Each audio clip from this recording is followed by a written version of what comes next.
Hi everyone, welcome back to my YouTube channel, and this is Lilian River channel. And for today's vlog guys ay mag-prepare tayo ng pang-soup natin, at ito ay potato and tomato soup. So ayan, aking binalatan muna guys yung potato and bago hiwain, tsaka yung tomato din guys, iniwa ko rin yan para makumpleto ng ating pang-soup. At syempre, ipiprepare natin yan. Tapos nyan, ay lulutuin na natin ang ating soup pag ready na ang lahat.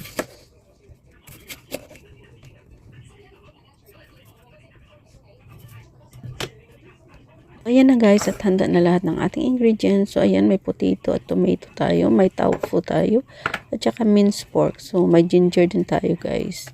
So ayan, at nagpa-boil na rin ako ng water guys para ilagay na natin ang ating mga inihandang ingredients sa ating soup. Ito ay potato and tomato soup. So ayan, nilagay ko na yung ginger.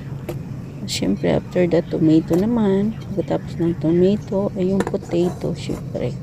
So ayan, pagkatapos nyan guys ay pakuluan natin.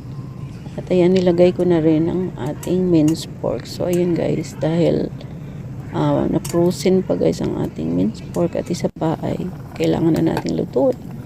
So ganyan ko na. Tofu. Lagay ko na yung tofu guys. Yan. So, lagyan din natin ng salt. Ayan yung salt. So dalawang ganitong nilagay ko kasi maliit lang naman to guys. Sobrang liit. So ayan, so takpan natin ulit guys. At maya maya ay okay na yan. Ito na guys ang ating soup for today. Potato and tomato soup with tofu. Ayan guys, luto na siya. Ayan, at ito ang ating tofu. Ayan. So thank you so much for watching. At luto ng ating soup for today.